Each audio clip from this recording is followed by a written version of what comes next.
I'm Owen from Bitesize Irish Gaelic.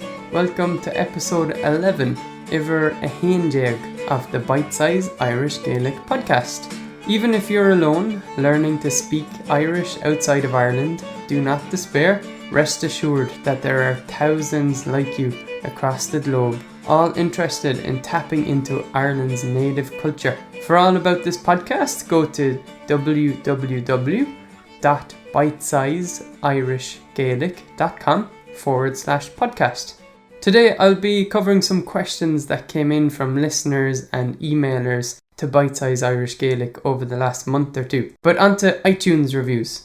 Now, I don't know when Gearóid left this iTunes review because I hadn't been checking Luxembourg reviews page on iTunes, but here you go. Gearóid says, going from a personal experience, very young kids have no difficulty absorbing up to 3 languages before they go to school. It is just important that they speak a certain language with a given person or use a particular language in a certain place or environment. For example, Gaeilge or Irish with the Ahar or with the father, or Slovenian with the mother, for like we do at home here, and English at the creche or the kindergarten, or say with the grandparents. Owen ta anjob jainta agat, then aglev sha. So Gearóid says, you've done a great job with the interviews with this podcast. Gearóid Guramila Mahagut, thank you very much for your ongoing input to Bitesize Irish Gaelic. I love hearing from you, and I have to say, here's a call out for iTunes reviews, because here are countries where there are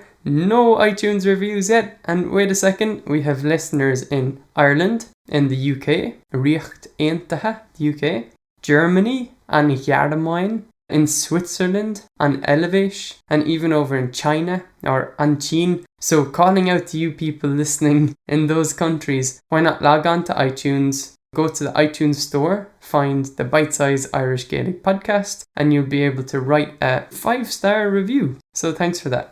Alright, I do want to start by saying a Happy New Year because I'm recording this at the beginning of 2014, and that's the year in Irish is Chávila is a ceathair déag. So ceathair déag is 14, Chávila means 2000, so we put it all together. Chávila 2000 is, which means and, a ceathair déag 14. Chávila is a ceathair déag. Now that's a bit of a mouthful, but I just wanted to wish you a Happy New Year. As we say in Irish Gaelic, we say Ahvlian fi washachet. So the beginning of a new year is always a good chance to put things into perspective, right? So if you've been interested in learning a bit of Irish, or for example in visiting Ireland in the coming year, in 2014, now's a good time to reflect and think, well, where do you want to be? If you're learning a bit of Irish, where do you want to be in 6 months' time, for example, if you're visiting Ireland?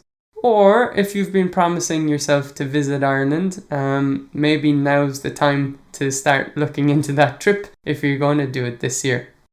Now, I'm not talking about massive goals either. It needs to be something realistic. But for example, if you've learned a couple of words in Irish before, now's the chance to set yourself a little goal and say, well, how about I push myself and prepare myself to have some little conversations in Irish. So you can practice some of that on your own. You can supplement that later on with speaking with a native speaker or a tutor or a teacher that you could find. But now's the chance to plan it out and say, well, I've got a bit of time. I could take 10 minutes 3 times a week, and that's a small commitment, and just review what I want to learn and push myself a little bit. And in 6 months' time, review where you got during the Irish summer.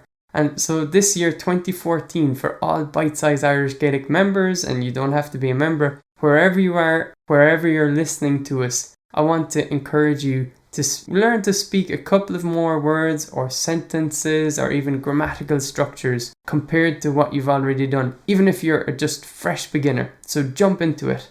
If you are setting yourself some goals in relation to the Irish language or just visiting Ireland in 2014, why don't you come to the podcast show notes, bitesizeirishgaelic.com/podcast, and find episode 11 and post your comment under the show notes.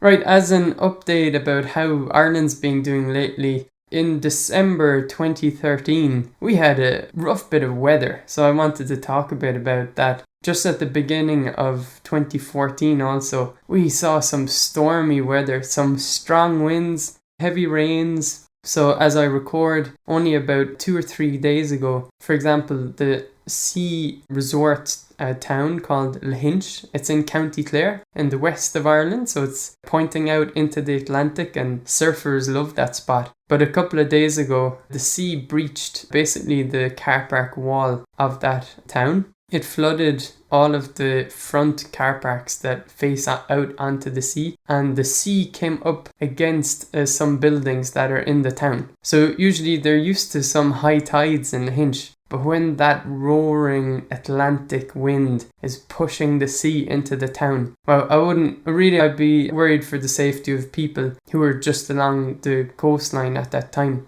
Another town in County Limerick was Foynes, and they have a very deep harbour there. So ships come along from the Atlantic and enter the Shannon estuary, and they dock up at Foynes. And Foynes village, I heard that some of the houses there have been built for at least 150 years. And they said that they had not seen this type of flooding before. So they recorded the highest ever recorded high tide at Foynes. And what happened? The sea basically broke a seawall, like a protective wall, and seeped through more walls. From what I understand, from what I heard on the radio, the sea literally pushed up against the wall and seeped through the cracks of the wall and pushed out into the town. And it flooded the main street. There was a 97-year-old woman who had to be evacuated from her home. It was a home that she's lived in all her life. And there's a community centre that was just surrounded by water. So other places such as Donegal Town and Ballina and Castlebar in County Mayo, they've been having a rough time with flooding as well.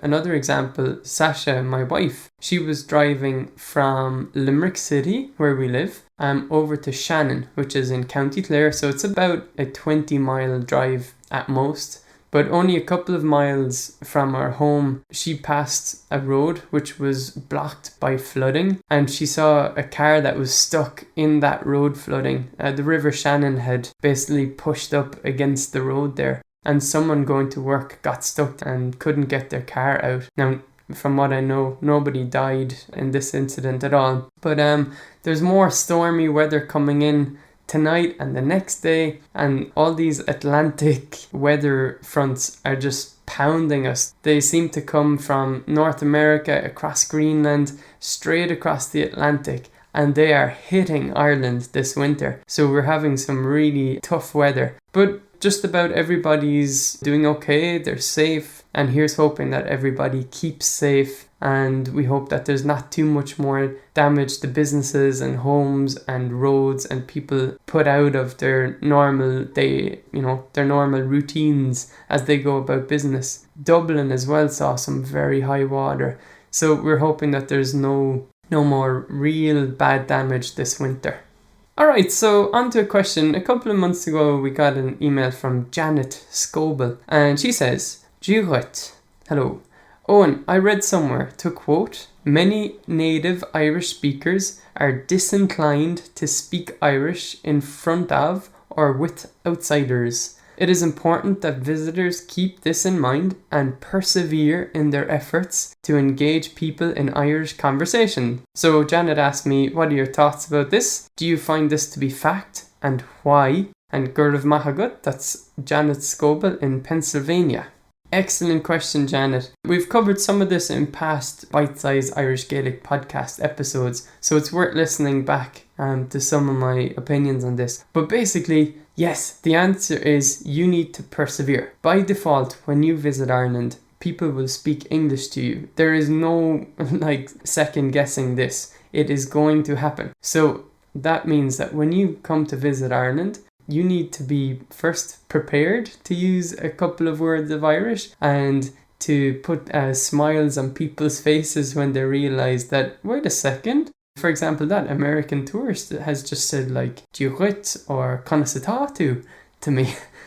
So there's a couple of different settings, so I'd break it down a bit. So in a normal English language setting in Ireland, that's the default setting. If you arrive in Dublin Airport and you fly in and there's the security guard there, or the taxi drivers are there, or you get to your hotel, you'll hear pretty much English all around you. You would be very lucky to just hear Irish randomly. I rarely do so. Sometimes I hear it on the bus. Sometimes I'll hear young people speak it depending where they're traveling to or something. But really, by default, a very large percentage of stuff you hear in Ireland will be English. Now, there are other settings, right? So you can make a point of visiting the Gaeltacht. And basically the Gaeltacht areas are those areas which have been designated basically as important because historically at least, the main community language in those areas is Irish Gaelic.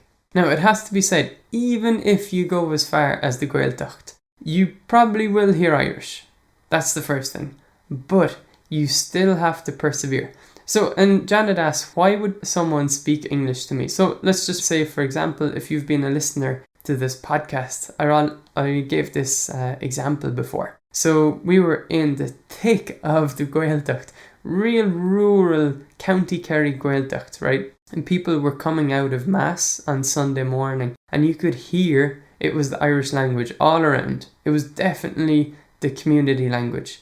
And we were staying in a local B&B with some Irish speakers, and we were going to the shop in the village, which was right next to the church. So I go into the shop, and I wasn't really prepared because I wasn't really thinking, and the person who served me in the shop spoke English to me. So I didn't look like especially a tourist or anything, but obviously they knew that I was not from that village. So by default, they're not going to deal with pretty much, they would probably see it as the hassle. Oh, I'm going to try to speak Irish to everybody who comes into my shop when all they want is a loaf of bread, and I'm going to put them off by pushing some Irish on them. That's a very possible thought of the shopkeeper. Now, in any case, if there's shopkeepers in the Gaeltacht, I would encourage them for sure to use some Irish on people and to be proactive about it. So if you see the person isn't comfortable about it, then just play along and switch to English. But anyway, it is a shame that you have to, by default, push. Push is a bad word because I don't want it to be negative, but you just have to go prepared, and all you need is a couple of words or phrases. So just for example, again, we were visiting on Rua. In English that's known as Carrow, and that's in Connemara, County Galway. And I went into the pub. I was on my own at the time that evening. I went in, the bar lady served me in English, and I was spending my first night there, and I was pretty, not depressed, but upset that I expected Irish to be all around me. But then I started hearing the old men who were just beside me at the bar, and they were using full rich Irish language. So the next time I ordered a Guinness, it was in Irish, and it was no problem. I just said something like, Pionta Guinness le hull, or something to that effect. Another story from the same town on Rua. I found it very interesting at the time. I went into this village kind of hip cafe. It seems to be like a pizzeria as well. And guess what? A comedian Des Bishop was there learning Irish at the time. He just happened to be in there getting a lesson. A few years ago, he spent what seems to be about a year in Connemara. He was learning Irish. He grew up in New York without Irish, but of an Irish background. So he really pushed to learn some Irish. And if you look on YouTube, you'll find some great clips of him talking about his experience learning Irish. But in the same cafe, the same day I sat down, and there were 3 women in one of the tables next to me. I found it really interesting because there was a full conversation happening between all 3 women, right? But the thing was, 2 of them were speaking Irish. The 3rd woman was speaking English, and it stuck at that. So 2 of the women were giving all their feedback and opinions and chatting away in Irish, and the 3rd woman was chatting away in English. Now, they were all participating in the same conversation. So I found that pretty interesting. I'm guessing all 3 of them were brought up with Irish, being from that area and having Irish like that. I wonder why that third woman was speaking English. That's up to her, no judgment, but I was just curious at the time. That was interesting. And I mentioned before another time we were on the Aran Islands in Inisheer. So they're out in the Atlantic, just after County Clare and County Galway coasts. And we get off the little ferry. There was no vehicles on the ferry, it's just pedestrians, people walking. So we get off the ferry and walk up, and there's some middle-aged men, and they've got horse and cart. So the offer is that they'll bring you by horse and cart around the island. It's a pretty small island. The thing was, I heard them speak Irish between them, and they were just kind of muttering between them. But when us kind of tourists walked up, the Irish just disappeared. They stopped speaking Irish and they switched to English. So they were like, giving us the offer. It was like, yeah, have a horse ride, €25. Do you want to come here? We've got a great horse ride. It'll take 2 hours. And they were describing it like that. So they were not going to use Irish on tourists who were not probably going to understand them in the first place. That's debatable because a lot of Irish people visit. But still, by default, they were speaking English. Now, I did get an email in the past few days from a man called Robert Todd, and he's allowed me to use some of his quotes on our website. So I'm taking the privilege to read out a bit more of his email than we've originally spoke about. So Robert, thanks for sharing this. And this is a really interesting experience. Robert said, "We just returned to the States after a little over 2 weeks in Dublin, the Brunaboyne area, which I believe is County Kildare, and then the Dingle Peninsula, which is down in County Kerry, sticking out into the Atlantic coast. We were in a little seaside cottage near the village of Clachan and Brandon Bay when the big storm blew in. And I think I downloaded your cheat sheets between power outages. So the big storm he's referring to is one I think that blew in around just after Christmas Day. And the cheat sheets he's referring to are our popular pronunciation cheat sheets for Irish. So Robert goes on, "We headed to Dingle for a number of reasons, among them taking in the extraordinary natural beauty, experiencing the Rans Day festivities on Lá Éile Stifoin. So on the 26th of December, there's a very special local tradition of marching in the streets in Dingle town, in Andangan.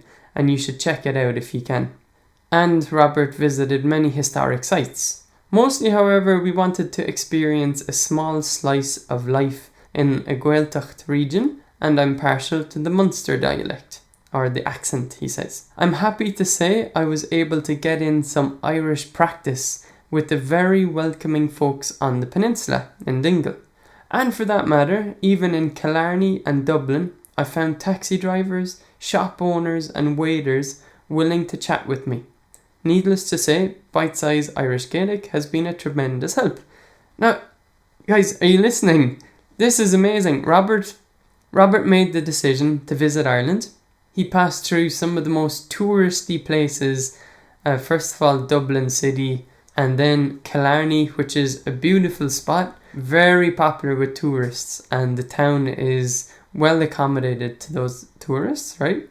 And then they headed out towards the Dingle Peninsula, where I would hope you would hear Irish. Even in Dingle town, if you go to, for example, O'Flaherty's pub and say "Diret" to the barman, he's going to throw back some Irish at you, so give it a go.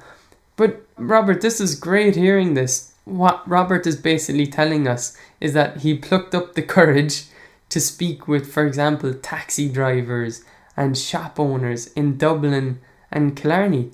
And those people, it sounds like, were able to help him, or they were happy to speak along with him, or use the little words of Irish that they do have. So this is a fabulous example.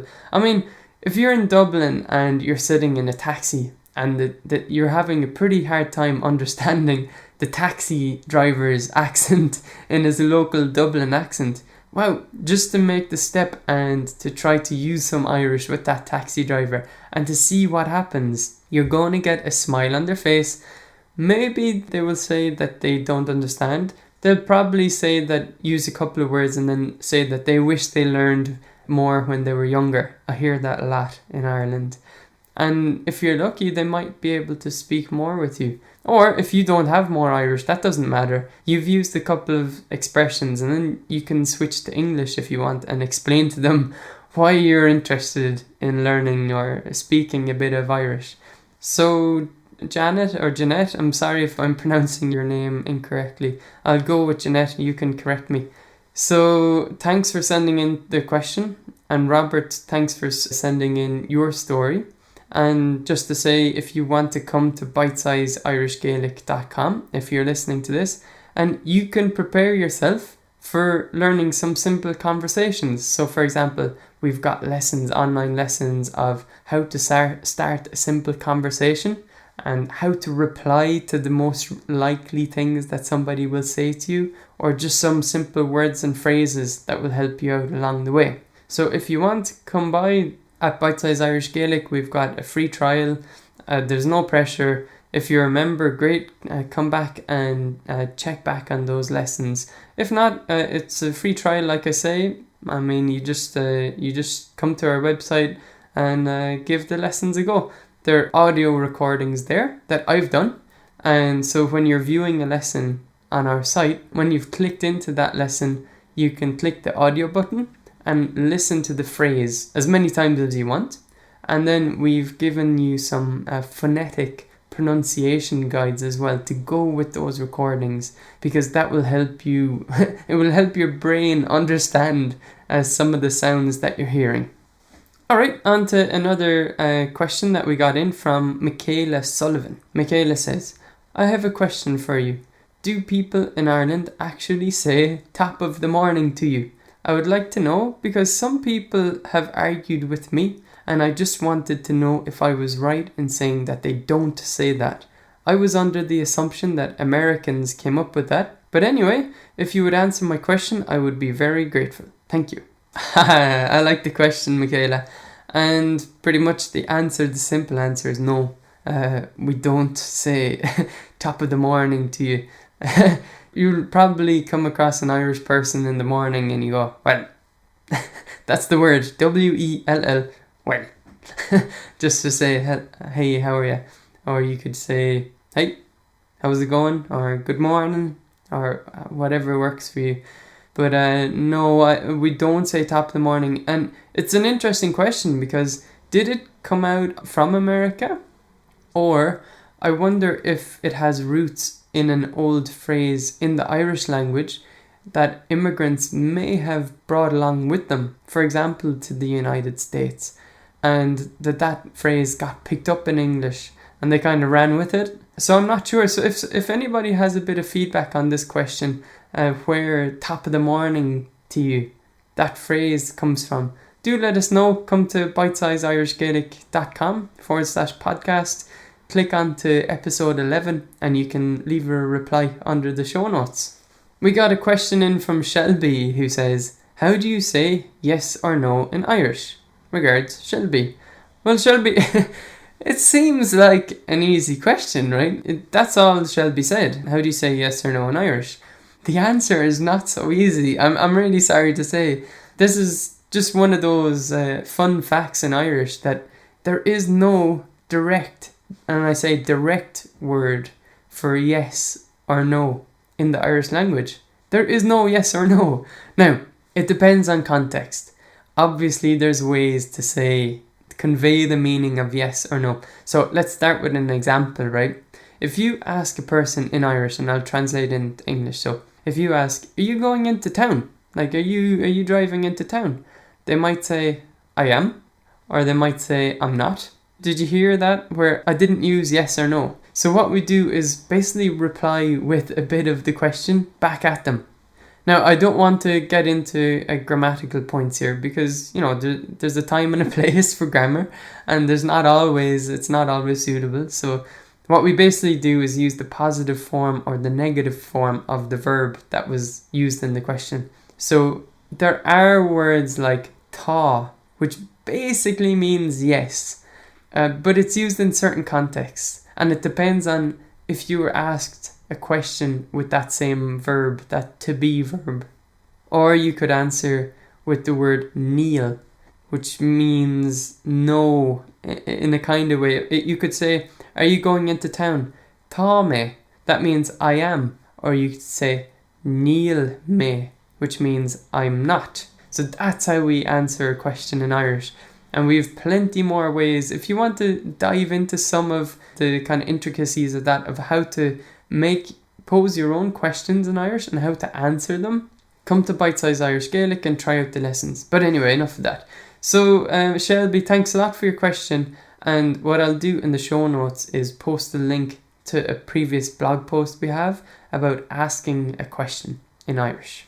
And the last listener question or email we got in at Bitesize Irish Gaelic was from Noreen O'Driscoll. So Noreen says, I liked the idea of going for a course in Ireland in a few months, so wondered what the best ones are. Yours, of course, she says. Do those types of courses. So Noreen, excellent question, and it's really nice just to hear that you're planning to visit Ireland and at the same time you're planning to push a bit on learning the Irish language, our native, beautiful, if I may say so myself, beautiful native language that we have in Ireland. Like I said before, the language encapsulates so much of the Gael culture, that Celtic culture in Ireland. When you hear the language, the ways that the language itself expresses itself gives you an insight into how Irish people have basically formed their thoughts over several millennia. That's a tough word. I should say just several thousand years, right?